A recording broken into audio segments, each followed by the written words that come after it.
त्याग की कितनी महत्ता है भगवान गीता में हमें बताते हैं। भगवान कहते हैं त्यागात शांति अनंतरम। व्यक्ति को सुख नहीं चाहिए। व्यक्ति को यदि अधिक मात्रा में सुख भी मिलेगा ना तो वो सुख भी उसको दुख जैसा लगने लगेगा। बहुत ज्यादा सुख की भी आकांक्षा व्यक्ति की नहीं होती है।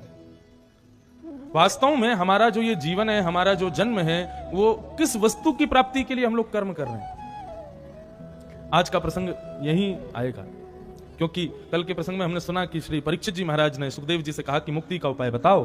तो फिर सुखदेव जी ने उनको समझाया कि भाई तुम्हारे जैसे भक्त को भी मुक्ति मिल जाए और राक्षसों को भी मुक्ति मिल जाए तो फिर भक्त राक्षस में अंतर क्या है। तुम तो भक्ति की आकांक्षा रखो। और भक्ति की आकांक्षा रखते हुए फिर यहां से जब कथा कहना प्रारंभ किया तो प्रसंग कुछ इस प्रकार है कि परीक्षित जी पूछते हैं, नारद जी एक बार ब्रह्मा जी से पूछते हैं कि प्रभु आप ब्रह्मा हैं, तो ब्रह्मा होते हुए भी आप किसी अन्य का ध्यान क्यों करते हो, आप तो परम सत्ता हो। तब ब्रह्मा जी उनको समझाते हैं, बोले भैया हम परम सत्ता नहीं है, परम सत्ता नारायण है। ये सब कुछ नारायण के परायण है। मैं ब्रह्मा भी नारायण के परायण हूं, मैं भी उन्हीं का यजन करता हूं। तब संपूर्ण भाव बताए, बोले कि भगवान ने किस प्रकार ब्रह्मा जी को प्रकट किया, प्रकट करके उनको चतुश्लोकी भागवत प्रदान की। तब चतुश्लोकी भागवत को ही ब्रह्मा जी ने नारद जी को प्रदान किया। त्वमे तद विपुली कुरु, तुम इसका विस्तार करो, इस भावना से इस भागवत को लेके जाओ। 4 श्लोकों की भागवत, अब इसका विस्तारीकरण करो। इस भाव से ये प्रसंग चल रहा था।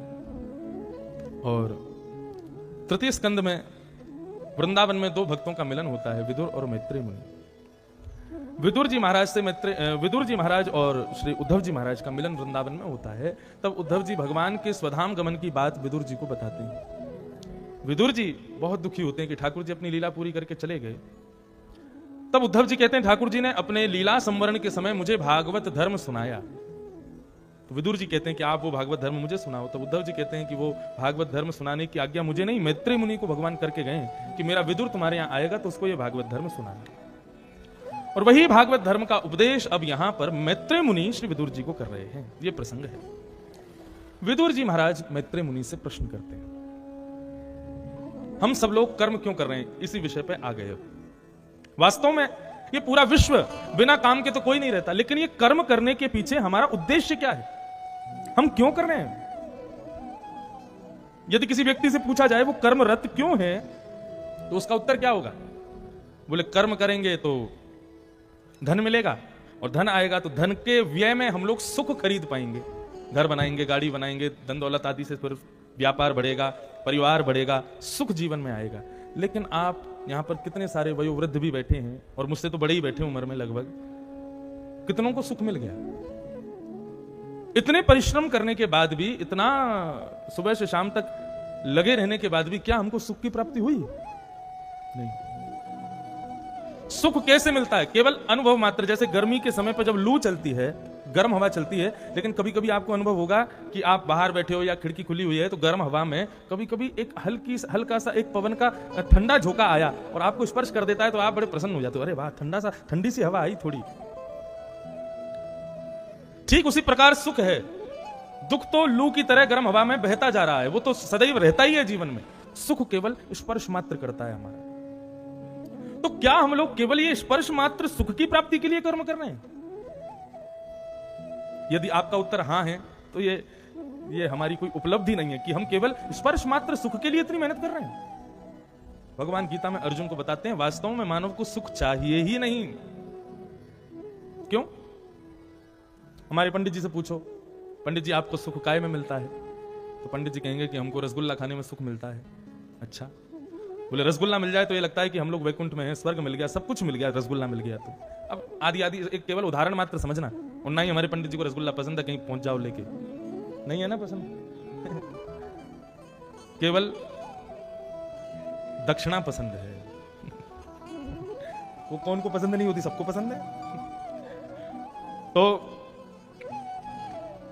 जो भी वस्तु सुख देती है, यदि उस वस्तु की मात्रा भी अधिक हो जाए ना, तो वस्तु भी दुख देने लगेगी, कष्ट होने लगेगा उसके सेवन में। कहने का अभिप्राय, मानव को सुख नहीं चाहिए। क्या चाहिए? भगवान गीता में कहते हैं अर्जुन से, अर्जुन मानव को शांति चाहिए। और वो शांति सोचता है कि मैं अब इसको भी खुश कर लूं, उसको भी खुश कर लूं, इनको भी खुश कर लूं, सब खुश हो जाएं, सब मेरे से प्रसन्न हो जाएं, सबकी प्रसन्नता में मुझे सुख मिलेगा, मुझे शांति मिलेगी। लेकिन ऐसा नहीं है। शांति की परिभाषा ही उल्टी है। सबको स्वयं से जोड़ने का प्रयास करोगे, सबको सुखी करने का प्रयास करोगे, उस चक्कर में तुम ही दुखी होते रहोगे। क्या करें? भगवान उत्तर देते हैं, त्यागात शांति अनंतरम। जब तुम त्याग करोगे तब शांति मिलेगी। एक व्यक्ति अपना गांव बदल रहा था, तो गांव बदलने के लिए उसने क्या किया महाराज, चारपाई उल्टी की और चारपाई के ऊपर अपना घड़ा रख लिया, अपने सामान रख लिए, बक्सा रख लिया और ना जाने क्या क्या, पूरे घर का जो भी सामान था वो सब उस चारपाई को उल्टा करके बीच में जो स्थान था वहां पर रख लिया। और जैसे तैसे करके उस चारपाई को अपने सिर पर रखा और चारपाई लेके और सारा सामान उस पर रख के जाने लगा। दूर से एक व्यक्ति ने देखा, भाई इतना भार उठा करके सामने वाला आ रहा है। उसने कहा, भैया तुम इतना भार ढोके कहां जा रहे हो? बोले, दूसरे गांव में शिफ्ट हो रहा हूं। तो ये तुमको लग नहीं रही सिर पर, दर्द नहीं हो रहा क्या तुम्हारे सिर पर, इतना भार लेके जा रहे हो? तो वो क्या कहता है कि अभी भार लग रहा है, अभी कष्ट हो रहा है, लेकिन आधा एक घंटे में जब मैं दूसरे गांव में पहुंच जाऊंगा तो उसके बाद ये सब उतार दूंगा, सारा सामान बिछा दूंगा, फिर अपनी चारपाई सीधी करके उस पर लेट जाऊंगा, तो फिर यही चारपाई सुख देगी। समझ में आई बात? ऐसा ही हमारा जीवन है। हम लोग सब कुछ अपने माथे मढ़ लेते हैं और विचार क्या करते हैं कि अभी भार लग रहा है, अभी कष्ट लग रहा है, अभी तो लग रहा है बस कि ये सिर पर बोझ है, थोड़ी देर बाद जब इसका परिणाम आएगा तो सुख लगेगा। लेकिन परिणाम सुख का होता ही नहीं। सुखी कब होगा? जब चारपाई के ऊपर रखे हुए सामान को हल्का करेगा, इसको भी छोड़, उसको भी छोड़, एक एक करके सारा सामान हटा और अंत में चारपाई भी हटा दे, सुखी से जाएगा और सामने तेरा प्रबंध सुखी से अपने आप हो जाएगा। जितना त्याग करेगा उतना शांत, उतना प्रसन्न, और जितना भार उठाएगा। हमारे गुरुदेव कहते थे, जो मुझे शिक्षा देते हैं, कि भाई जितने ज्यादा मित्र उतने दुखी तुम, और जितने कम मित्र उतने प्रसन्न रहो। किसी के 365 मित्र हों तो फिर हर 2 दिन में किसी ना किसी के यहां से कोई ना कोई खबर आती रहेगी, सब में शोक में जाना पड़ेगा, क्योंकि दुख तो सबके जीवन में आता है, और जब मित्रता है तो फिर उसका दुख भी तुमको बांटना पड़ेगा। तो कहने का अभिप्राय केवल इतनी बात, जितना त्याग में जीवन रहेगा उतने प्रसन्न हम रहेंगे। जितना त्याग करोगे उतने प्रसन्न, और जितना संग्रह करोगे उतने दुखी होते चले जाओगे, उतने कष्ट में आते चले जाओगे। लोभ 2 प्रकार के होते हैं, एक होता है भोग वृत्ति लोभ और एक होता है संग्रह वृत्ति लोभ। इनकी चर्चा आज प्रहलाद चरित्र में होगी, तब करूंगा। भोग वृत्ति लोभ और संग्रह वृत्ति लोभ, ये दोनों लोभ। तो यहां पर प्रश्न किया, महाराज मानव कर्म क्यों कर रहा है जब उसको सुख मिलना ही नहीं है? तो इसका उत्तर भगवान देते हैं, सेयम भगवतो माया, ये मेरी माया है। व्यक्ति कर्म में रत होता है, व्यक्ति कर्म करता है सुख की प्राप्ति के लिए, लेकिन उसको सुख ही नहीं मिलता। गीता में भगवान एक और बात कहते हैं, व्यक्ति दुखी एक और कारण से होता है। दूसरा कारण क्या है? पहला कारण तो यह है कि वो बहुत भार भर लेता है इसलिए दुखी रहता है, और दूसरा कारण यह है कि वो कर्म बाद में करता है, फल की इच्छा पहले ही सोच लेता है, इसलिए दुखी होता है। बहुत ध्यान से सुनिएगा। हम लोग कर्म बाद में करते हैं, जैसे कि 1 महीने बाद मुझे ऐसा ऐसा करना है, तो वो कर्म करने की अभी तिथि शुरू भी नहीं हुई है, मुझसे पहले सोच लेते हैं मैं ऐसा कर लूंगा तो ऐसा हो जाएगा, ऐसा कर लूंगा तो वैसा हो जाएगा, वो कर लूंगा तो वो हो जाएगा, वहां से इतने लाख रुपए ले लूंगा, वहां से इतना पैसा आ जाएगा, वो सारा संग्रह करके फिर उसको वहां लगा दूंगा, वहां से वो आहा सब बढ़िया हो जाएगा, ऐसा सोच लेते हैं। और भगवान हमसे भी ज्यादा चतुर हैं। हम चतुर हैं, वे चतुर शिरोमणि हैं। ठाकुर जी फिर वही करते हैं जो तुमने सोचा हो ना, वही नहीं होने देते। अच्छा तो तुमने ऐसा सोच रखा था तो चलो इसमें कुछ ना कुछ अड़ंगा हम डाल देंगे, लो होगा ही नहीं ऐसा। एक बड़ी प्रसिद्ध कथा है ना, एक व्यक्ति मटके में तेल लेकर के जा रहा था और रास्ते पर सोचता जा रहा था इसको शहर में जाके 20 रुपए का बेच दूंगा, और फिर 20 रुपए आ जाएंगे, कल 2 मटके खरीद के उनको बेचूंगा, 40 रुपए आ जाएंगे, फिर उनको बेचूंगा, मेरे को इतने आ जाएंगे। ऐसे करते करते करते करते और फिर मेरे पास में जो है मैं खुद की एजेंसी बना लूंगा। फिर आज जैसे मैं किसी के नीचे काम करता हूं, ऐसे मेरे नीचे 100 बच्चे काम करेंगे, और धीरे धीरे मेरा व्यापार इतना बढ़ जाएगा, इतना धनवान हो जाऊंगा कि नगर का सेठ अपनी बेटी का ब्याह मुझसे कर देगा। अभी एक ही मटका लेके जा रहा है, वो इतना सोच रहा है। ख्वाबों के पहाड़ बनाते हैं हम। बेटी से मेरा ब्याह हो जाएगा, बहुत आलीशान घर बना लूंगा अपना, 1 2 3 4 बच्चे होंगे मेरे, 1 साल में 1 बच्चा।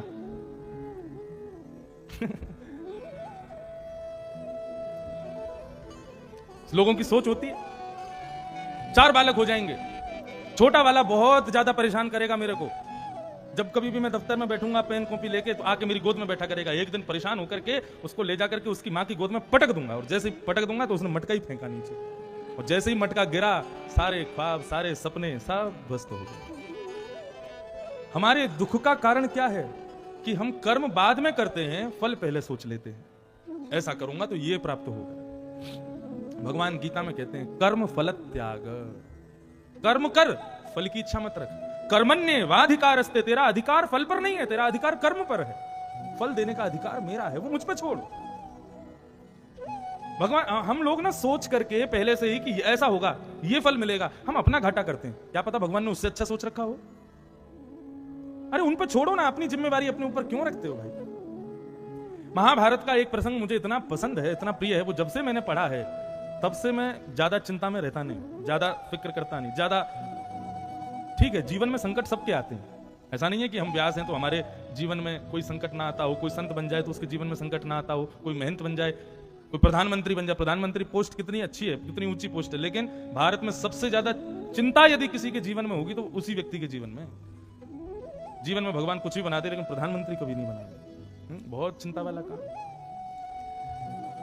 महाभारत का एक प्रसंग कि दुर्योधन और अर्जुन दोनों भगवान कृष्ण के पास गए महाभारत युद्ध से पहले। क्यों गए? बोले महाभारत युद्ध में आप किस तरफ रहोगे, कौरवों की तरफ कि पांडवों की तरफ, पूछने गए। तो अर्जुन अपनी व्यवस्थाएं लेकर के गया और दुर्योधन अपनी व्यवस्थाएं लेकर के गया। दोनों ही चाहते थे कि ठाकुर जी हमारे पक्ष में रहें। बहुत ध्यान से सुनिए सब लोग। तो भगवान ने दुर्योधन से कहा कि भाई देखो, भाई हमारा अर्जुन भी है, भाई तुम भी हो, मैं किसी एक पक्ष में तो रहूंगा नहीं, ऐसा नहीं कर सकता कि किसी के प्रति मेरा प्रेम ना हो, दोनों से प्रेम है मेरा। तो दुर्योधन बोले लेकिन फिर भी चुनना तो एक पड़ेगा, ऐसा कैसे करोगे कि तुम दोनों तरफ खेलो, दोनों तरफ से युद्ध करो, ऐसा तो नहीं हो सकता। तो भगवान बोले फिर एक युक्ति निकालते हैं। क्या? एक तरफ मैं रहूंगा और एक तरफ मेरी द्वारिका की सेना रहेगी। दुर्योधन बोले ठीक है। दूसरी बात, मेरी जो सेना रहेगी वह सशस्त्र सेना रहेगी, हाथ में उनके शस्त्र आदि सब रहेगा, वो द्वारिका से बिल्कुल तैयार होकर के जाएंगे युद्ध में। लेकिन मैं जिस पक्ष में रहूंगा, मैं जिस तरफ रहूंगा, मैं प्रतिज्ञा लेता हूं कि मैं शस्त्र नहीं उठाऊंगा, मैं वंशी भी लेके नहीं जाऊंगा, ये सुदर्शन चक्र भी द्वारिका की रक्षा में रहेगा, मैं खाली हाथ जाऊंगा, केवल बस कुछ नहीं करूंगा, अकेला आऊंगा, सिंगल पीस। दुर्योधन बोला अच्छा तुम महाभारत युद्ध में आ रहे हो कि किसी शादी सगाई में आ रहे हो? मतलब खाली हाथ कौन आता है युद्ध में? अरे धनुष बाण तलवार आदि कुछ नहीं लेकर के आओगे तो फिर आना ही क्यों है युद्ध में? भगवान बोले देखो भाई, ये हमारी प्रतिज्ञा है, हम शस्त्र नहीं उठाएंगे। अब तुम दोनों आपस में बात कर लो, एक तरफ मेरी सेना रहेगी, एक तरफ मैं रहूंगा, मैं किस तरीके से रहूंगा, सेना किस तरीके से रहेगी, ये मैंने बता दिया, अब तुम सोच लो क्या करना है। तो दुर्योधन ने बिना अर्जुन से कुछ कहे सीधा बोला नहीं, मुझे आपकी सेना चाहिए, मैं आपकी सेना ले जाऊंगा। भगवान बोले श्योर हो आप? बोले बिल्कुल श्योर। बोले आपको ले जाके क्या मैं जय जगदीश हरे स्वामी जय जगदीश दिन रात आरती थोड़ी करूंगा आपकी? एक तो अकेले आओगे और वो भी बिना शस्त्र के आओगे, क्यों ले जाऊं आपको? आपकी सेना ले जाऊंगा, आप पांडवों के पास ही रहो। दुर्योधन सेना लेकर के चला गया, अर्जुन चुपचाप बैठा था। भगवान ने अर्जुन की ओर देखा, बोले फंस गया ना आप?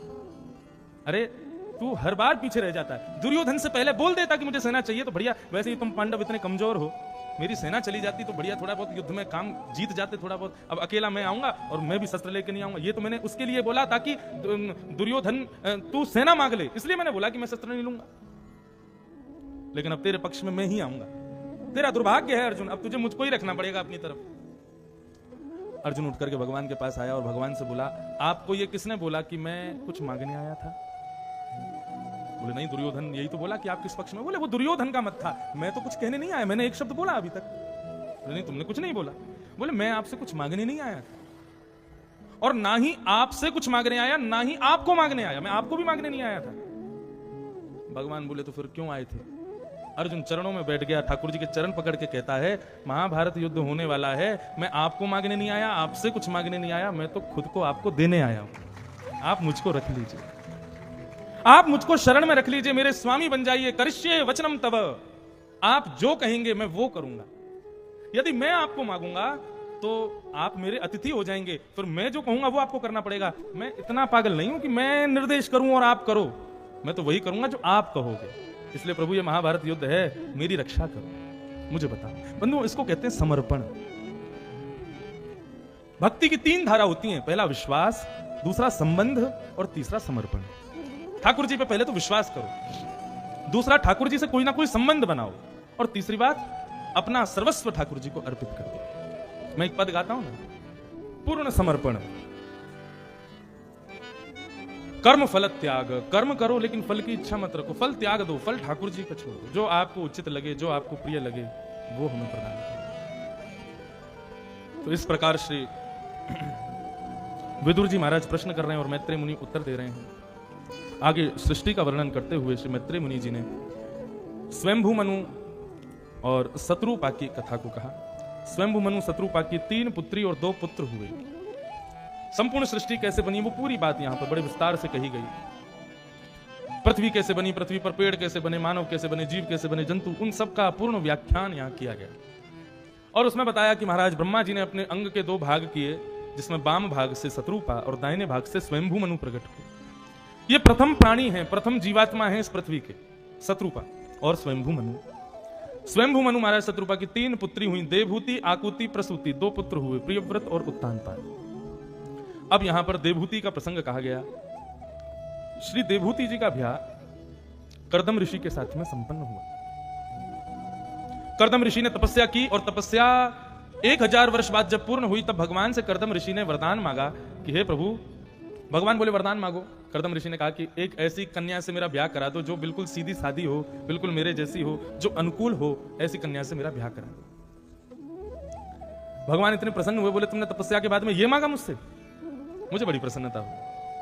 चिंता मत करो कर्दम ऋषि, परसों स्वयंभू मनु अपनी बेटी देवहूति के साथ यहां आएंगे और तुमसे देवहूति का ब्याह कर देंगे।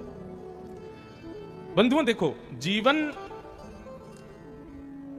दोनों प्रकार से अच्छा है। यदि हमारा जीवन संगी अनुकूल मिल जाए तो भगवान की कृपा, और यदि हमारा जीवन संगी प्रतिकूल मिल जाए, उल्टा मिल जाए, तो भगवान की बहुत बड़ी कृपा।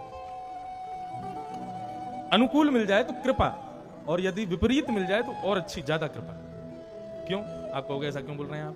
देखो, यदि अनुकूल मिलेगा तो भगवान के भजन के बीच बीच में धीरे धीरे अनुकूल है ना, तो उसकी भी चिंता लगी रहेगी, उसकी याद भी आती रहेगी, उसके प्रेम में भी लगे रहोगे।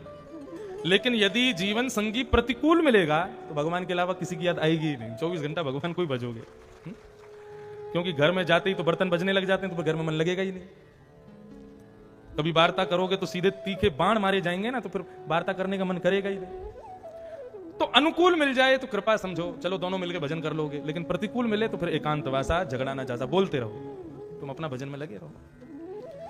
आप जितने भक्तों को उठाएंगे, अधिकतर भक्तों की पत्नी या पति प्रतिकूल ही थे, अनुकूल तो बहुत कम थे। तो ठाकुर जी प्रतिकूल इसीलिए देते हैं कहीं तुम्हारा मन नहीं लग जाए उसमें। और यदि भगवान अनुकूल दे रहे हैं ना, तो उसमें भी भगवान की चतुराई समझना। आपने मुझे अच्छी पत्नी, अच्छी पति इसलिए दिया ताकि इसमें मेरा मन लगा रहे। आप स्वयं से मेरा मन हटाना चाहते हो, इसलिए अच्छी पत्नी दी है मुझे। प्रतिकूल मिले ना तो खूब कृपा ठाकुर जी की समझना। लेकिन प्रतिकूल संग मिलने पर बहुत मुश्किल होता है निभाना। लेकिन निभा जाओ तो तुम परम सदगति को प्राप्त करोगे। कर्दम ऋषि ने अनुकूल पत्नी मांगी 1000 वर्ष की तपस्या के बाद। भगवान इतने प्रसन्न हो गए। भगवान बोले भैया, जिस घर में नारी का सम्मान होता है ना, उस घर में बालक थोड़ी जन्म लेते हैं, उस घर में देवता जन्म लेते हैं। लेकिन हे कर्दम ऋषि, तुम्हारे हृदय में नारी के प्रति इतनी उदारता देख करके, इतना सम्मान देख करके तुम्हारे घर कोई देवता नहीं आएगा, मैं ही तुम्हारा पुत्र बन के आऊंगा। इसलिए यत्र नार्यस्तु पूज्यन्ते रमन्ते तत्र देवता। नारी का सम्मान करो, नारी की पूजा करो, नारी को प्रणाम करो, उसको मनी मन निवेदित किया करो। वो भगवान की बनाई एक अत्यंत मधुर कृति है, उसका सम्मान करो। नारी का सम्मान होता है तो गर्व से देवता ही जन्म लेते हैं। भगवान ने कहा तुम्हारे यहां मैं जन्म लूंगा। परसों का दिन आया और स्वयंभू मनु अपनी बेटी देवहूति को लेकर के आए। देवहूति ने नारद जी से कर्दम ऋषि की बड़ी प्रशंसा सुनी। जब से प्रशंसा सुनी तब से कर्दम ऋषि को पति मान लिया। आज कर्दम ऋषि के साथ में देवहूति का ब्याह सुसंपन्न हुआ। अभी महाबलेश्वर में कथा थी महाराष्ट्र में, तो वहां पर 7 दिन अकिंचन कथा थी। सुबह 4:30 बजे से होती थी, सुबह 4:30 से 7 बजे तक। वहां मैंने 7 दिन केवल कपिल देवहूति संवाद ही कहा विस्तार से। जिनको सुनना हो वो यूट्यूब पे सुन सकते हैं उस कथा। देवहूति और कर्दम ऋषि का ब्याह हुआ। अब विडंबना यह कि कर्दम ऋषि ब्याह होते ही अपनी पत्नी की सुंदरता को देखने लगे। परन कुटी में लाए लाकर के आसन पर बिछाया और अपनी पत्नी को देखते देखते देखते देखते उनकी वर्षों तक की समाधि लग गई, समाधिस्थ हो गए। इतने वर्षों की समाधि लगी कि जब समाधि से पुनः लौट के आए तो सामने वयोवृद्ध मैया बैठी थी। मैया को देख के बोले, मैया आप वृद्ध कैसे, आप मैया कहां से आई हो, मेरी पत्नी कहां है, अभी मेरा ब्याह हुआ था। बिना दांत वाली अम्मा बोली, मैं ही आपकी पत्नी देवहूति हूं। बोले तुम तो क्या स्थिति हो गई आपकी। बोले अब आप ब्याह होते ही समाधि में चले जाओगे तो फिर हमका युवान थोड़ी बने रहेंगे। कर्दम ऋषि प्रसन्न हो गए, बोले कि देवी तपस्या मैंने नहीं तुमने की, अपना संपूर्ण जीवन न्यौछावर कर दिया, मांगो वरदान, क्या चाहिए तुमको। अच्छा, किसी ने मुझसे पूछा, महाराज जी एक बात बताओ, ये कर्दम ऋषि सुंदरता पे मोहित हो गए, समाधि लग गई। अरे भाई हर जगह पॉजिटिविटी देखा करो, सब जगह नेगेटिव मत ढूंढो कि भाई ऐसा कैसे हो गया। कर्दम ऋषि की समाधि क्या सोच रहे थे कर्दम ऋषि सोच रहे थे भगवान की बनाई हुई सुंदर सिंधु की एक बिंदु इतनी सुंदर है तो वो सिंधु कितना सुंदर होगा, और सिंधु को बनाने वाला श्याम सुंदर कितना सुंदर होगा, और वो श्याम सुंदर जिन राधिका के सुंदर मधुर स्वरूप को देखने के लिए तरसते रहते हैं वो राधा रानी कितनी सुंदर होंगी। कर्दम ऋषि ये सोच रहे हैं समाधि लगा करके, भाई ठाकुर जी कितने सुंदर होंगे, किशोरी जी कितनी सुंदर होंगी, जब ये साधारण सी बिंदु इतनी सुंदर है।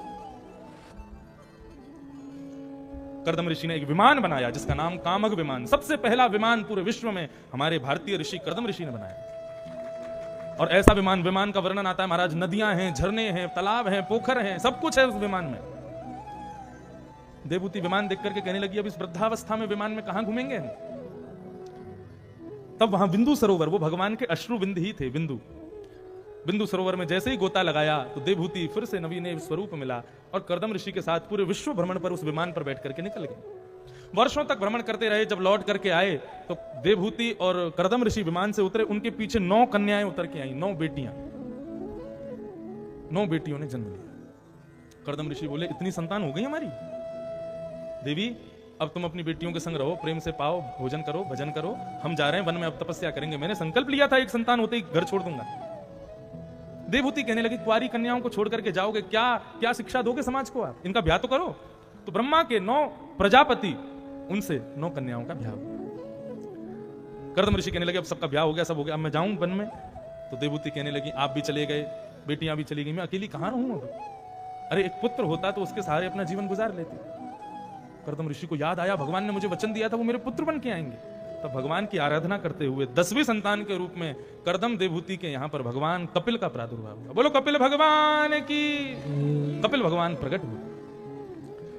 कपिल भगवान प्रकट होते ही उनकी आयु कुमार अवस्था के समान वो हो गए, बाल अवस्था में ज्यादा देर रहे नहीं। कर्दम ऋषि ने प्रणाम किया, बोले प्रभु अब आप विराजो, मैं वन में जाने की आज्ञा मांगना चाहता हूं। भगवान बोले, जाओ वन में जाके भजन करो। और यहां पर देवहूति ने आज सुगम संयोग जान करके अपने पुत्र का तिलक किया, माला पहनाई और पर ब्रह्म के स्वरूप में उनकी पूजा करके और कुछ अपने जीवन के उपयोगी प्रश्न अपने पुत्र से पूछे। इसी को कहते हैं कपिल देवहूति संवाद। देवहूति प्रश्न कर रही हैं, संपूर्ण तो नहीं, 1-2 श्लोक हम लोग जरूर सुने। देवहूति क्या कहती है भगवान से, मैं अपनी इंद्रियों की इच्छाएं पूरी करते करते हार चुकी हूं, लेकिन मेरी इंद्रियों की इच्छाएं पूरी नहीं हो रही हैं। आज इंद्रियों की इच्छाएं पूरी करते हैं, इंद्रियां कल फिर दूसरी इच्छा प्रकट कर देती हैं। इंद्रियां समझते हैं आप लोग, इंद्रियां किसको कहते हैं? पंच ज्ञान इंद्रिय, पंच कर्म इंद्रिय। पंच ज्ञान इंद्रिय तो केवल और केवल हमारे मुंह के ये इतने अंडर में ही आ जाती हैं। ज्ञान इंद्रिय मतलब जिससे आपको कुछ ज्ञात होता है, जैसे कि हमारे वृंदावन में बहुत सर्दी पड़ रही है। ये सर्दी पड़ना, गर्मी पड़ना हमको कैसे पता चलता है? हमारी त्वचा हमको बताती है। ये पहली ज्ञान इंद्रिय। संगीत बहुत सुंदर बज रहा है, ये हमको कौन बताता है? कान, दूसरी ज्ञान इंद्रिय। इत्र की, पुष्प की सुगंधी बहुत मधुर है, नाक बताती है, तीसरी ज्ञान इंद्रिय। खंडवा के लोग बहुत सुंदर दिखते हैं, कौन बताता है? आंख। शाम को सांझा चूल्हे का प्रसाद खा के महाराज तृप्ति हो जाती है, कौन बताता है? जीव। कितनी इंद्रियां हो गई? 5। आंख, नाक, कान, त्वचा और जीव, ये है 5 ज्ञान इंद्रिय। और ऐसे ही 5 कर्म इंद्रिय जिनसे आप कोई कर्म को गति प्रदान करते हो, जैसे हाथ, पैर, मुख और 2 गुप्त इंद्रिय।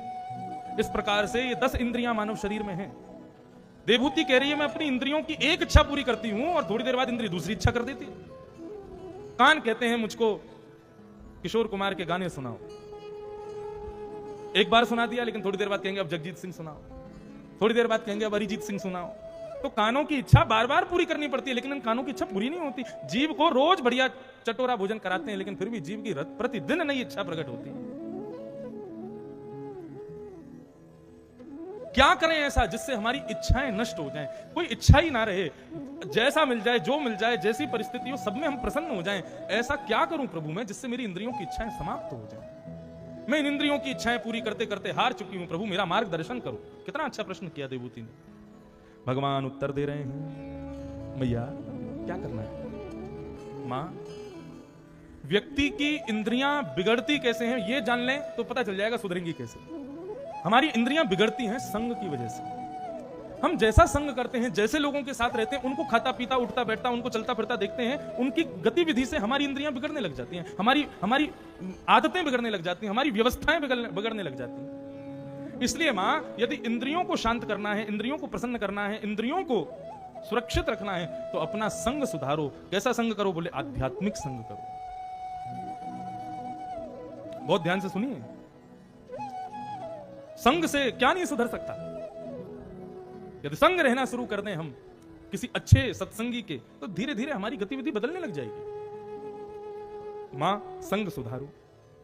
और दूसरी बात, आप कह रही हो इंद्रियां बिगड़ी हुई हैं, हाथ बिगड़े हुए, कान बिगड़े हुए, आंख बिगड़ी हुई, जीभ बिगड़ी हुई। नहीं मां, इनको दोष मत दीजिए। ये आंख, नाक, जीभ, कान, त्वचा, हाथ, पैर, गुप्त इंद्रिय, ये बिगड़े हुए नहीं है, बल्कि ये तो वो करते हैं जो आप चाहते हो।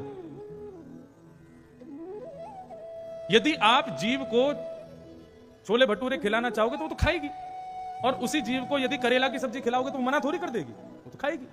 वो तो आपकी आज्ञा के लिए, ये 10 भगवान ने नौकर दे रखे हैं हमको, 10 इंद्रियां, ये तो वही करेंगी जो हम चाहेंगे।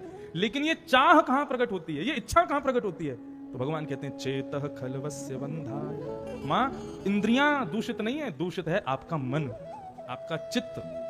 इस मन को सुधारना है मां। इंद्रियों को गाली बुलवाओगी तो जीव गाली बोलेगी, और जीव से भगवत नाम बुलवाओगी तो भगवत नाम बोलेगी। जीव तो आपकी दासी है, आंख तो आपकी दासियां हैं, ये सब आपकी दासी हैं। ये वो थोड़ी कर सकती है जो इनकी इच्छा हो, ये तो वही करेगी जो आपकी इच्छा हो। इस प्रकार भगवान ने बताया। तब मां ने पूछा किसका संग मुझे करना चाहिए? तो भगवान ने 5 गुण बताए। बोले ये गुण जामे सो संत, और ये गुण जिसमें दिख जाए उसका संग करना शुरू कर दो। तो बंधुओं, ये लक्षण जो अभी मैं यहां बता रहा हूं, ये लक्षण युक्त व्यक्ति ही संत माना जाता है। संत किसी भेष को नहीं कहते, संत किसी स्वरूप को नहीं कहते, संत किसी नाम को नहीं कहते। संत इन गुणों को कहते हैं जो यहां पर भगवान कपिल बता रहे हैं। और यदि ये गुण किसी पैंट शर्ट पहनने वाले में भी हैं तो वो संत है। कौन कौन से 5 गुण लिख लीजिए। सबसे पहला गुण होता है कि स्वयं को सहनशील बनाओ, या फिर ऐसे व्यक्ति का संग करो जिसमें सहन शक्ति है, जिसमें पेशेंस है। कई लोग होते हैं उनको बिल्कुल सहन नहीं होता। पार्क में एक व्यक्ति घूम रहा था, दूसरा व्यक्ति अपने 2 बालकों को लेकर घूम रहा था। तो एक व्यक्ति ने उनसे कहा कि भाई तुम्हारे बच्चे बहुत अच्छे हैं, दोनों तुम्हारे हैं। तो प्रत्युत्तर में क्या कहते, 3 होते तो तू क्या कर लेता? जबरदस्ती। इसी बात पे ही गुस्सा हो गया कि 2 बच्चे तुम्हारे हैं। क्रोध कितना हमारा, मतलब क्या बोले, वैसे कई जगह भाषा में कहा जाता है इनका तवा बहुत पतला है, ऐसा कहते हैं। कई जगह बोलते हैं तबला 2 मिनट में चढ़ जाता है, न गर्मी हुई सुई तबला चढ़ गया। तो अपने क्रोध को इतना ज्यादा हावी मत होने दो स्वयं पर। तितिक्षवः, सहनशील बनो, या फिर सहनशील व्यक्ति का संग करो।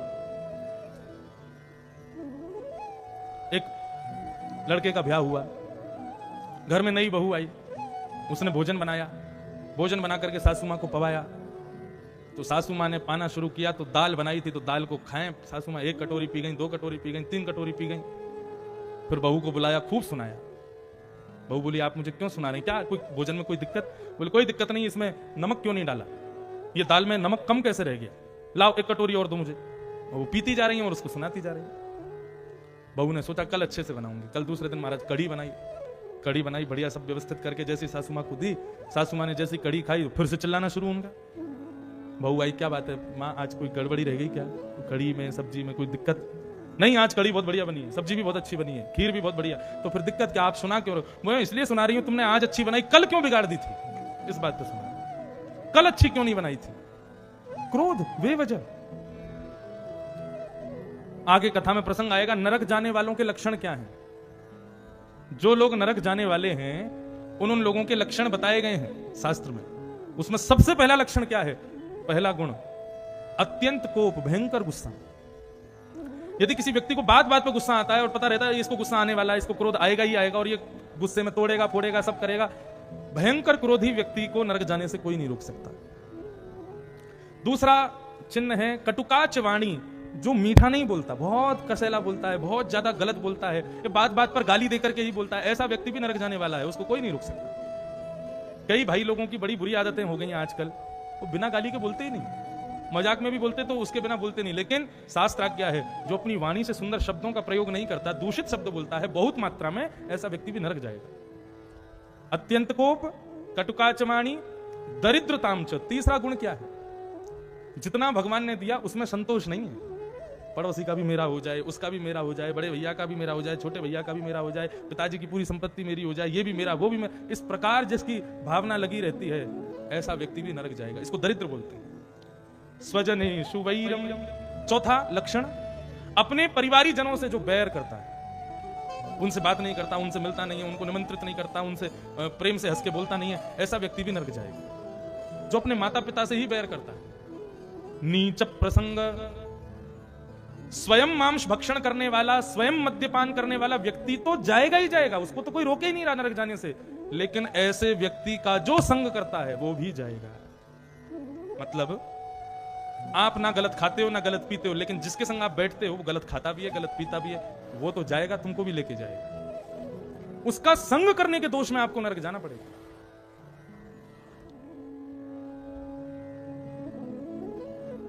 नीच प्रसंग, कुलहीन सेवा।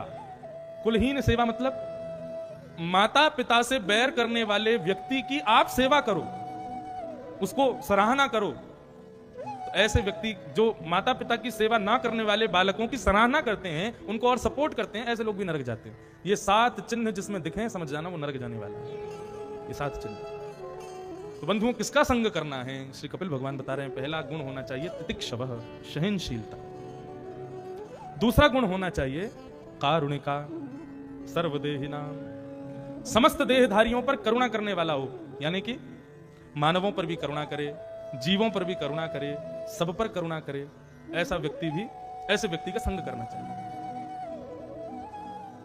अजात शत्रवः, जिसका कोई शत्रु नहीं है, जिसके मन में किसी के प्रति भी बैर भावना नहीं है, ऐसे व्यक्ति का संग करना चाहिए। शांता, अंतिम गुण क्या होना चाहिए संग करने वाले का? बोले शांत हो, ज्यादा बोलने वाला ना हो। देखो बहुत जो बोलते हैं ना, बहुत बोलने वालों से जितना हो सके दूर रहना चाहिए। बहुत बोलने वाले व्यक्ति की जीव में 2 दुर्गुण आ जाते हैं। पहला दुर्गुण असत्य, तो झूठ बहुत बोलेंगे, और दूसरा दुर्गुण आता है कि वो जो बात बोलेंगे उसकी महिमा खत्म हो जाती है। इसलिए अत्यंत बोलने वाले व्यक्ति का संग ना करें। शांता, जो बहुत शांत रहता हो, बहुत कम बोलता हो, ऐसे का संग करो। भगवान कपिल बता रहे हैं, मैया ये 5 गुण जिसमें दिखें उसका संग करने लग जाओ, आपके जीवन में सुख आ जाएगा, आपका जीवन, आपकी इंद्रियां शांत हो जाएंगी, आपका सब कुछ मंगल हो जाएगा। इस प्रकार भगवान कपिल माता देवभूति को समझा रहे हैं। देवभूति माता ने आगे भगवान की दर्शना विधि के प्रश्न पूछे। हे प्रभु, जब कभी भी आपका दर्शन करने के लिए मंदिर में जाएं तो सबसे पहले किस अंग का दर्शन करना चाहिए? आपके मुख को देखें, आपकी माला को देखें, आपके चरणों को देखें, किसको देखना चाहिए? तब भगवान कपिल कहते हैं, मां, मंदिर में प्रवेश करते ही सबसे पहले मेरे चरणों का दर्शन करना चाहिए। मां, सबसे पहले मेरे चरणों का दर्शन करना चाहिए। लोग मंदिर में जाते, मंदिर में जाके कई लोग तो आंख बंद करके खड़े रहते हैं। मंदिर में आंख बंद नहीं करनी चाहिए, मंदिर में तो नेत्र खोल के देखना चाहिए। ठाकुर जी को निहारो, देखूं नंद कुमार, नयन भर देखूं नंद कुमार। जितना हो सके नयनों में भर करके ठाकुर जी को देखो। मंदिर का तो यही विधान होना चाहिए, ऐसी ही नियति होनी चाहिए। तो इस प्रकार भगवान कहने लगे, सबसे पहले मेरे चरणों का दर्शन करना चाहिए, फिर मेरे कटिभाग का, फिर मेरे वक्षस्थल का, फिर मेरे मुखारबिंद, अंत में मुखारबिंद। अपने दर्शन की विधा बताते हुए भगवान ने मन को एकाग्र करने के 8 योग बताए। ये 8 योग, अष्टांग योग कौन कौन से हैं? यम, नियम, आसन, प्राणायाम, प्रत्याहार, ध्यान, धारणा और समाधि। मन एकाग्र करने के 8 तरीके, 8 आसन। बहुत ध्यान से सुनना। सबसे पहला भगवान बताते हैं यम। यम किसे कहते हैं? अपनी इंद्रियों की इच्छाओं को पूरा ना करना, इसी को कहते हैं यम। जैसे कि जीव की कोई चटपटी वस्तु खाने की इच्छा हो रही है, इच्छा प्रकट हो गई है जीव की, उसी समय क्या करो, जीव को कुछ ऐसी वस्तु खिलाओ जो तुमको नहीं खाने की इच्छा हो। और खाने की इच्छा तो है पनीर की सब्जी कोई बढ़िया वाली, और तभी आप क्या खा लो, भिंडी की सब्जी या करेले की सब्जी, कड़वी कोई कसेली सब्जी, ऐसी सब्जी खिला करके जीव की इच्छा को दमन करना, इसको कहते हैं यम। कहने का अभिप्राय, हमारी जो इच्छाएं हैं उन इच्छाओं को पूरा ना करना, यह मन को एकाग्र करने का पहला लक्षण है, यम। मन की यदि इच्छा आप पूरी कर दोगे तो उससे पता क्या होता है, अग्नि में घी डाल दोगे तो अग्नि और प्रज्वलित हो जाएगी और तेज हो जाएगी, या इंद्रियों की इच्छाएं और बलवान हो जाएंगी। जितना इंद्रियों की इच्छाओं को रोकोगे, पूज्य पिताजी महाराज अपनी कथा में गाते, देखना इंद्रियों के ना घोड़े भगे, इनमें हरदम जो संयम के कोड़े पड़े। संयम, अपनी इंद्रियों पर संयम कीजिए, जीतिए उनको। 4 घंटे की कथा में महाराज जितने आसन आप बदल रहे हो ना, उन आसनों को बदलने से पता चल जाता है कि इंद्रियां शांत नहीं है। एक आसन पर बैठे हो इसका मतलब इंद्रियां शांत है, इंद्रियां ज्यादा विचलित नहीं है। कोई ऐसे बैठ रहा है, कोई ऐसे बैठ रहा है, ऐसे बैठ जाते हैं, ये दरिद्रासन है। ये दोनों घुटनों को जब ऐसे पकड़ लेते हैं ना, ये दरिद्रासन, इसको इस आसन पर बैठने से दरिद्र हो जाते हैं।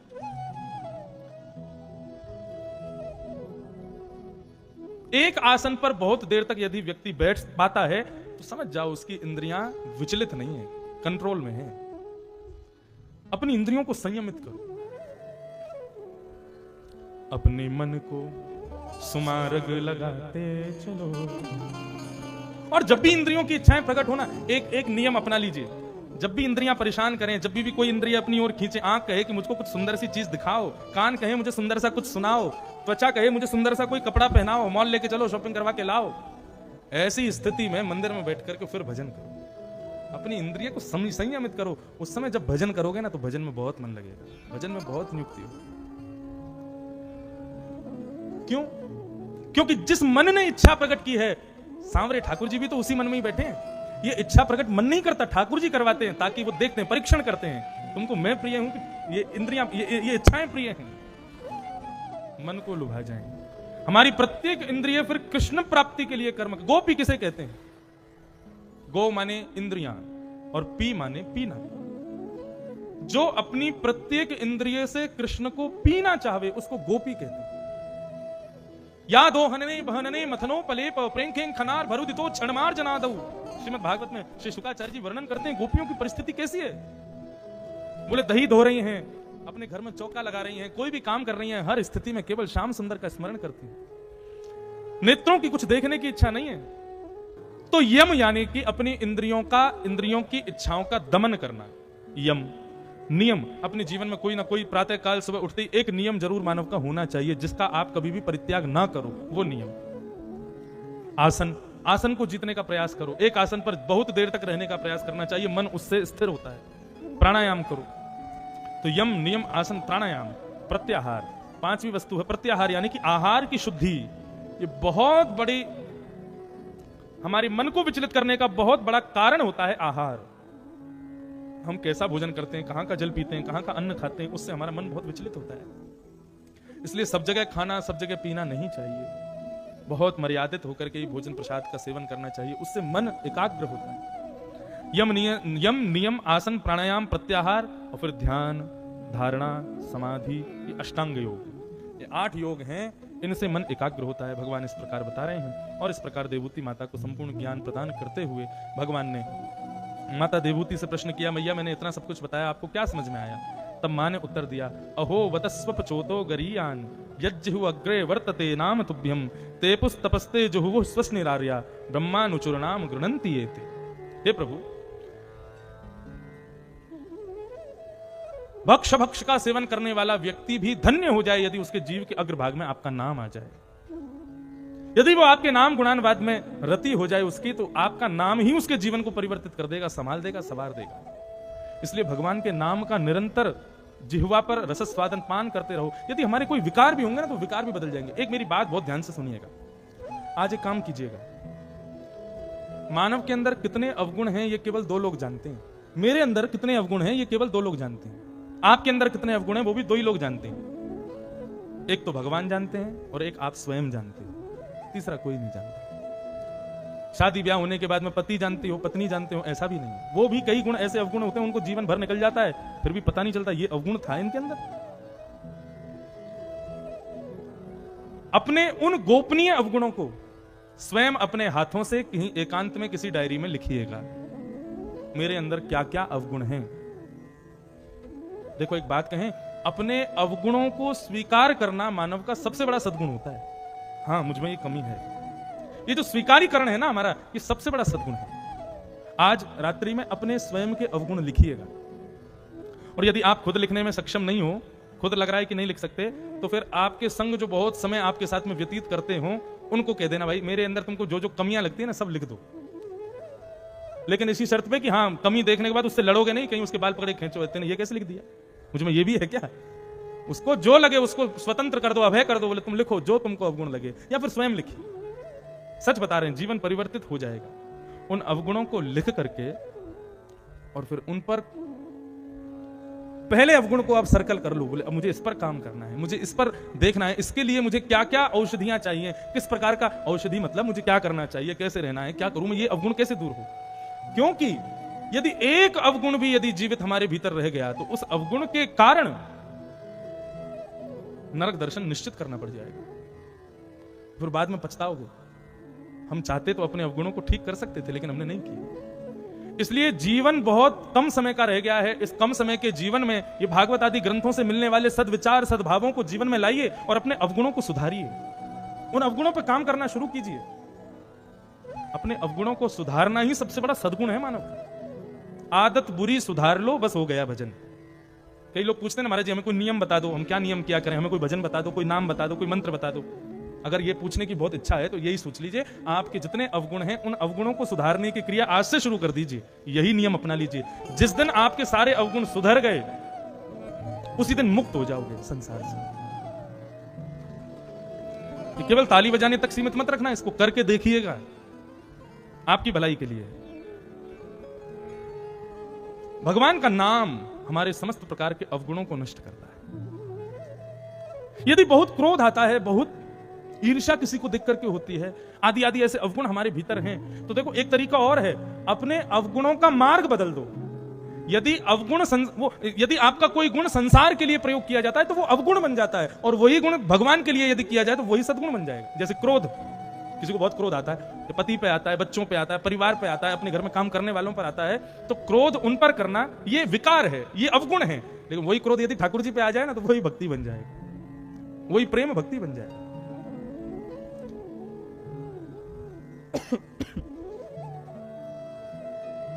लोभ यदि संसार के प्रति है तो वो अवगुण है, और वही लोभ ठाकुर जी के नाम संकीर्तन के प्रति हो जाए तो वही सद्गुण बन जाएगा। कामनाएं संसार की वस्तु की हैं तो अवगुण है, और वही कामना ठाकुर जी की प्राप्ति की हो जाए तो सद्गुण बन जाएगा। अपने अवगुणों का पथ बदल दीजिए, अवगुणों को यथावत रहने दीजिए, केवल पथ रास्ता बदल दीजिए, अपने आप सुधर जाएगा।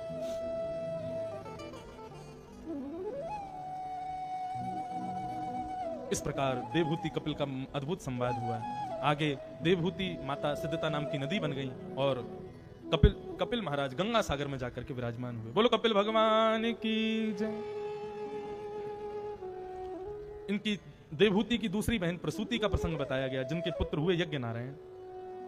यज्ञ का अभ्यास दक्षिणा के साथ हुआ, बिना दक्षिणा के यज्ञ श्रेष्ठ नहीं माना जाता।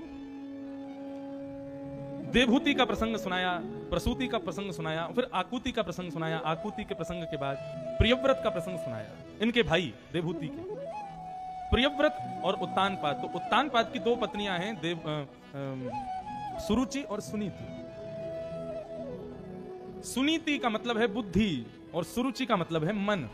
प्रत्येक मानव उत्तानपाद है और प्रत्येक मानव की दो पत्नियां हैं, बुद्धि और मन। हम जो कुछ भी करते हैं इन दोनों से आज्ञा लेकर के करते हैं। बुद्धि कहती है तो वो करते हैं, मन कहता है तो वो करते हैं। कभी कभी द्वंद्व में फंस जाते हैं, बुद्धि कुछ कहती है, मन कुछ कहता है, क्या करें? उस समय जो हम निर्णय लेते हैं उसको हम विवेक कहते हैं। वो विवेक कहां से आता है? वो सत्संग से आता है। तो देवहूत श्री उत्तानपाद के दो ब्याह हुए, सुनीति से और सुरुचि से। सुनीति से पुत्र हुए ध्रुव और सुरुचि के पुत्र हुए उत्तम।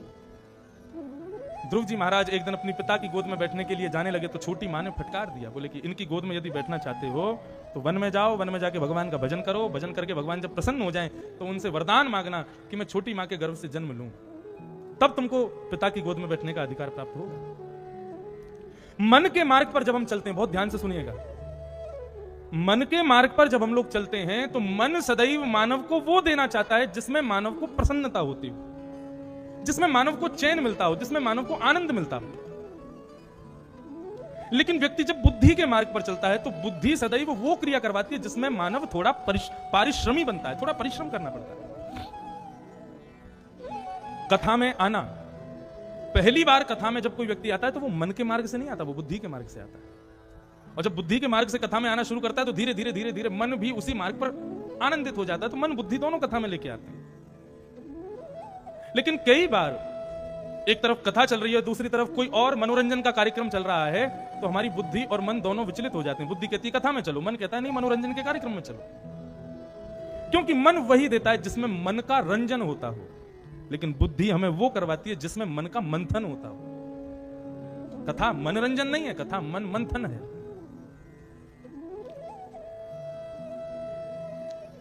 ध्रुव को डांटा छोटी माँ ने, छोटी माँ मन का स्वरूप है।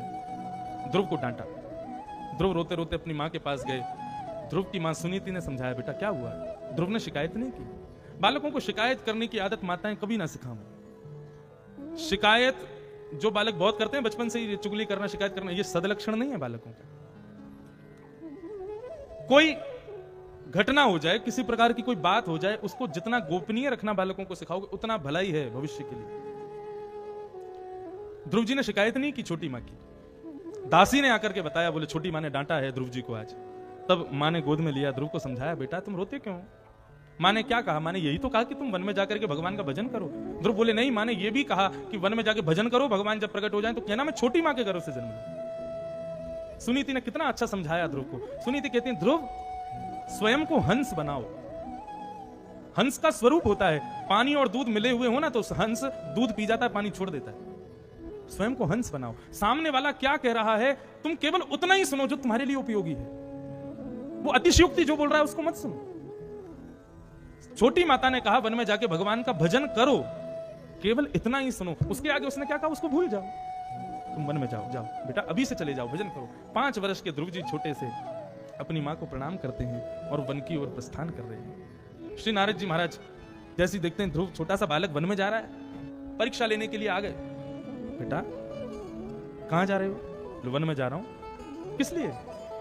भगवान का भजन करने। बोले वन में भगवान थोड़ी रहते हैं, वन में तो बब्बर शेर रहता है, वन में तो रीछ रहता है, वन में हाथी रहता है, भगवान थोड़ी रहते हैं। ध्रुव जी महाराज कहने लगे वन में कौन रहता है ये मुझे आप बता रहे हैं, आप कौन हो? अपना परिचय दीजिए। नारद जी महाराज बोले मैं नारद हूं। ध्रुव जी मुस्कुराने लगे, बोले आप झूठ बोल रहे हो, आप नारद नहीं हो। नारद जी बोले क्यों? मैं नारद क्यों नहीं हूं? बोले क्योंकि मैं सत्संग सुनता हूं। मैंने सत्संग में सुना है भगवान बाद में मिलते हैं, पहले नारद जी मिलते हैं और फिर नारद जी मिलके भगवान से मिलने का मार्ग बताते हैं। आप कैसे नारद जी हो, मुझको घर जाने के लिए बोल रहे हो? यदि नारद होते तो मुझको बताते कि भगवान कैसे मिलेंगे। क्योंकि नारद कौन है पता है बंधु? भगवान जैसे हमारा मन होता है ना, ऐसे भगवान का मन नारद जी है। भगवान की कोई इच्छा प्रकट होती है तो उस इच्छा को पूरी करने में अपने जान लगा देते हैं श्री नारद जी महाराज। क्यों? भगवान का मन है। जैसे ही ध्रुव जी से ऐसी बात सुनी, नारद जी ने अपने हृदय से लगाया। बोले बेटा मैं तो परीक्षा ले रहा था, तुम वास्तव में भगवान से मिलना चाहते हो? तुम वास्तव में मिलना चाहते हो? वन में जाओगे, भगवान को पुकारोगे कैसे, कैसे बुलाओगे? ध्रुव जी बोले आप बता दो, मुझे तो कुछ नहीं पता। तब ध्यान की विधि बताई नारद जी ने और एक मंत्र प्रदान किया। बंधुओं ये मंत्र नहीं है, ये श्लोक नहीं है, ये भगवान का फोन नंबर है। ये श्लोक सही बता रहा हूं, हंसो मत, सच में भगवान का फोन नंबर है। इसको जितना हो सके डायल करते रहा करो। क्या? ओम नमो भगवते वासुदेवाय। ओम नमो भगवते वासुदेवाय। हमारी जीव की स्थिति ऐसी हो जाए, सुबह उठते, खाते, पीते, हंसते, सोते, रोते, हर स्थिति में इस मंत्र का जाप करते रहो अपने आप से। जैसे हमारी नाक सांस लेती है हमको पता नहीं चलता, ऐसी हमारी जिह्वा भगवत भजन करती रहे, हमें पता ना चले। ऐसी स्थिति हो जाए, इस स्थिति में हम पहुंच जाएं, उसके लिए इस मंत्र का खूब जाप करो। उसका परिणाम क्या होगा? इस मंत्र को दिन रात 24 घंटे आपकी जिह्वा पर जब ये मंत्र लगा रहेगा, ओम नमो भगवते वासुदेवाय, ये 12 अक्षर मंत्र है। देखो इसके अक्षर भी 12 हैं, 12। आप किसी को फोन करते हो तो 10 नंबर होते हैं उसके फोन के, और जब किसी बाहर के किसी विदेशी को फोन करते हो तो 12 अक्षर होते हैं। तो ठाकुर जी भी वैकुंठ में रहते हैं, वैकुंठ भी है तो विदेशी, तो वहां के लिए देखो 12 अंकों का ये श्लोक है, ओम नमो भगवते वासुदेवाय। इसका पुनरपि पुनः बार बार यदि इसका मंत्र का जाप किया जाए तो एक दिन खंडवा की गली में कहीं ना कहीं श्याम सुंदर जरूर दिखेंगे, उनका दर्शन निश्चित होगा। ठाकुर जी के 3 दर्शन होते हैं। पहला दर्शन होता है स्वप्न दर्शन, दूसरा दर्शन होता है आभास दर्शन, आपको ऐसा लगेगा कि शायद वो यहीं कहीं है। और तीसरा दर्शन प्रत्यक्ष दर्शन। इन तीनों दर्शनों की जो सिद्धि है, यदि उस पर पार करना चाहते हो, उस पर पहुंचना चाहते हो, तो इस मंत्र का खूब जाप। कितने प्रमाण हैं श्रीमद् भागवत में, इसी मंत्र के माध्यम से ठाकुर जी ने दर्शन दिया। अच्छा, दूसरी बात, इस मंत्र का कोई नियम नहीं कि शुद्धता रखो या वैसे रखो, कैसे भी जपो, ठाकुर जी का भाव रखो बस, और खूब जाप। नारद जी महाराज ने मंत्र प्रदान किया। श्री ध्रुव जी महाराज वन में पधारे, और वन में आते ही पहला महीना जैसे ही प्रारंभ हुआ, ध्रुव जी महाराज ने तपस्या करना प्रारंभ किया। तिरात्रांते तिरात्रांते कपित बदरासना। 3 रात्रि ध्रुव जी कुछ नहीं खाते और 3 रात बाद केवल कपित्त फल खाकर के भजन कर रहे हैं। 1 महीना ऐसे भजन किया, 3 दिन का व्रत, फिर केवल फल। दूसरा महीना जैसे प्रारंभ हुआ, ध्रुव जी ने थोड़ा और कठिन किया। द्वितीयम च तथा मासम षष्ठे षष्ठे भकोर दिने। दूसरा महीना जैसे प्रारंभ हुआ, अब 6 दिन तक कुछ नहीं खाते और 6 दिन बाद केवल पत्ता और जल पी करके भजन कर रहे हैं। तीसरा महीना प्रारंभ हुआ, अब तो महाराज 9 दिन तक ध्रुव जी कुछ नहीं खाते और 9 दिन बाद केवल जल पी करके भगवान का भजन कर रहे हैं। चौथा महीना प्रारंभ हुआ, ध्रुव जी महाराज 12 दिन तक कुछ नहीं खाते ना पीते, 12 दिन बाद केवल एक बार वायु को पीते हैं और वायु पी करके भगवान का भजन करते हैं। जैसे ही 5वां महीना प्रारंभ हुआ, ध्रुव जी महाराज ऐसा उनकी इंद्रियों में वशीकरण हो गया, ना उन्हें भोजन की जरूरत, ना उन्हें जल की जरूरत, और अब तो ऐसी स्थिति हो गई, अब उनको वायु की भी आवश्यकता नहीं है। अपनी भुजाओं को ऊपर उठाया, अपने एक चरण को ऊपर करके ऊर्ध्वबाहु होकर के श्री ध्रुव जी महाराज ने भगवान का भजन करना प्रारंभ किया, अपनी श्वास को रोक लिया। और जैसे ही भजन करने लगे, ध्रुव जी महाराज के कठोर व्रत, कठोर नियम, कठोर तप की वजह से देवताओं में हाहाकार मच गया। दौड़े दौड़े देवता सब भगवान के पास गए, बोले प्रभु जाकर के इस भक्त को दर्शन दीजिए। भगवान बोले ऐसे भक्त को दर्शन देने नहीं, ऐसे भक्त का दर्शन करने जाएंगे। और श्री गरुण जी महाराज पर विराजमान होकर के शंख चक्र गदा पद्मधारी वैकुंठनाथ पति श्रीमन्नारायण भगवान गरुण पर विराजमान होकर के श्री ध्रुव जी को दर्शन देने के लिए आए। गरुण जी महाराज आकर के विराजमान हुए, आगे ध्रुव जी हाथ जोड़ करके नेत्र बंद करके खड़े हैं। ठाकुर जी ने जैसे ध्रुव जी को देखा, ध्रुव जी के हृदय में झांक के देखा, तो जो स्वरूप बाहर खड़ा था वही स्वरूप ध्रुव जी को भीतर दिख रहा था। ठाकुर जी ने चुटकी बजा करके उसको अंतर ध्यान किया। जैसे ही हृदय का स्वरूप अंतर ध्यान हुआ, विचलित होकर के ध्रुव जी महाराज ने अपने नेत्र खोल करके देखा, तो सामने गरुण पर शंख चक्र गदा पद्मधारी चतुर्भुज नारायण खड़े हैं। देख करके आनंदित हो गए, नृत्य करने लगे, भाव विह्वल हो गए। बोलो भक्त वत्सल भगवान की जय। देखो ध्रुव जी की हर महीने का भजन अलग था। ध्रुव जी एक जैसा भजन नहीं कर रहे थे, हर महीने अपने भजन में नवीनता ला रहे थे, उत्सुकता ला रहे थे। ऐसे ही हमारा भजन, एक जैसा भजन रोज करते रहेंगे तो फिर भगवान भी बोर हो जाएंगे। बोले तुम क्या एक जैसी चीज रोज करते हो, कुछ ना कुछ नवीनता अपने भजन में लाओ, कुछ नयापन लाओ। ध्रुव जी के भजन से भगवान प्रकट नहीं हुए, ध्रुव जी के भजन में जो जिद है ना, उस जिद से भगवान प्रकट हुए। लिख लीजिएगा, जब तक भक्त जिद्दी नहीं होगा ना, तब तक भगवान नहीं मिलेंगे। जैसे बालक किसी वस्तु की प्राप्ति के लिए जिद्दी हो जाता है, अपनी माँ के साथ जाता है तो कोई खिलौना देख लेता है, उस खिलौने की तरफ उंगली करता है, मुझे वो चाहिए। माँ कहती, माँ जानती है वो खिलौना टूट जाएगा, वो खिलौने कोई रखेगा नहीं संभाल के, लेकिन इसको 2 मिनट के लिए केवल चाहिए हाथ में पकड़ने के लिए।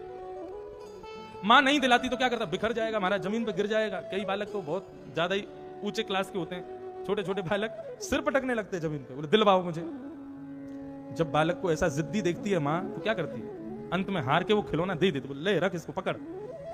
ऐसे ही भक्त जब तक जिद्दी नहीं बनाएगा स्वयं की भक्ति को, तब तक ठाकुर जी मिलेंगे ही नहीं, आप कितना भी करते हो। स्वयं की जिद हो, ध्रुव जी ने जिद पकड़ दी, तभी तो हर 2 दिन में अपना व्रत बदल देते हैं। खाना कम कर दिया, पीना कम कर दिया, सब कुछ बंद कर दिया, तब जाके ठाकुर जी को आना ही पड़ा। ऐसे ध्रुव जी, अब ध्रुव जी महाराज के सामने ठाकुर जी खड़े, ध्रुव जी ठाकुर जी को देख रहे हैं। इतना सुंदर वर्णन किया गया है, ध्रुव जी के मन में ठाकुर जी को देख के क्या इच्छा प्रकट हो रही है। तद्दर्शनेनागत साध्वसच्चिता ववन्दतांग विनमय्य दण्डवत् दृग्भ्यां प्रपश्यन् प्रपिबन्निवार्भक शुम्बन्निवास्येन भुजैरिवारिसल। ध्रुव जी की इच्छा हो रही है, पहले तो दंडवत किया, और दंडवत होने के बाद ठाकुर जी को देखते देखते ध्रुव जी बिल्कुल मौन खड़े हैं, कुछ कह नहीं रहे, बस मुस्कुरा रहे हैं और नेत्रों से आंसू बह रहे हैं। 5 वर्ष के हैं केवल ध्रुव जी, किसी ने पूछा ध्रुव जी शांत क्यों खड़े हैं? तो यहां पर लिखा है दृग्भ्याम प्रपश्यन् प्रपिबन् निवार्भक चुम्बन निवासेन भुजैरिवा विश्लेषण। ध्रुव जी की इच्छा हो रही है कि ठाकुर जी के गाल इतने प्यारे लग रहे हैं कि ध्रुव जी का मन कर रहा है कि मैं इनकी गोद में चढ़ करके और इनके गालों को अपने छोटे छोटे दतुइयाओं से काट लूं, इनका चुम्बन ले लूं। यहां पर स्पष्ट लिखा है चुम्बन निवासेन। ध्रुव जी, नन्हे से ध्रुव जी की इच्छा हो रही है मैं ये श्री हरि की गोद में चढ़ के इनके गालों का चुम्बन ले लूं। अब इस बात को यहां पर शुक्राचार्य जी कह रहे हैं, ये बात क्यों कह रहे हैं? बोले गोपियों पर प्रश्न चिन्ह उठाने वाले लोग जो गोपियों से कहते हैं गोपियां भगवान से प्रेम करती थी, गोपियां भगवान के संग रास प्यार करती थी, ठाकुर जी ने जरा भी विचार नहीं किया ये कौन से धर्म की स्थापना की, ऐसे करके लोग प्रश्न उठाते हैं। अरे भैया, ठाकुर जी को देखने के बाद 5 वर्ष का बालक जिसको ये नहीं पता स्त्री पुरुष किसे कहते हैं, उसके मन में जब ऐसी इच्छा प्रकट हो सकती है तो गोपियों के मन में क्यों नहीं होगी? ध्रुव जी बार बार अपने पैर उनके थिरक रहे, मैं कैसे भी इनकी गोद में चढ़ के इनको लिपट जाऊं और इनके इनके इनके कपोलों को खा जाऊं, मैं इतने प्यारे लग रहे हैं ठाकुर जी। ऐसा स्वरूप है लाल जी। भगवान उनके मन की भावना समझ गए। तुरंत ठाकुर जी ने अपने शंख को पस्पर्श बालम कृपया कपोलो, श्री ध्रुव जी के कपोल से जैसे ही अपना शंख लगाया, वेद वेदांत का ज्ञान ध्रुव जी को हो गया। और जैसे ही ज्ञान युक्त ध्रुव जी हुए तो जो प्रेम उमड़ रहा था अंदर से ठाकुर जी के प्रति, वो प्रेम शांत हो गया और ज्ञान उमड़ने लगा, ज्ञान प्रकट हो गया। ध्रुव जी ने भगवान की स्तुति गाई। और स्तुति में क्या कह रहे हैं? आज ध्रुव जी क्या मांग रहे हैं? ध्रुव जी कह रहे हैं प्रभु मुझको एक व्यसन लग जाए, ऐसी कृपा कर दो मेरे ऊपर। मुझे एक व्यसन लग जाए, मैं एक एडिक्शन मेरे को हो जाए, एक एडिक्टेड हो जाऊं मैं। बोले किस चीज का एडिक्शन चाहिए, किस चीज का व्यसन चाहिए? तब कहते हैं भक्ति मुहुः प्रवहताम त्वयि में प्रसंगो भूयाद अनंत महताम अमलाशयानाम येनांज सौल वणमुरु व्यसनम भवाब्धिम निश्चय भवत गुण कथाम मृतपान मत्त।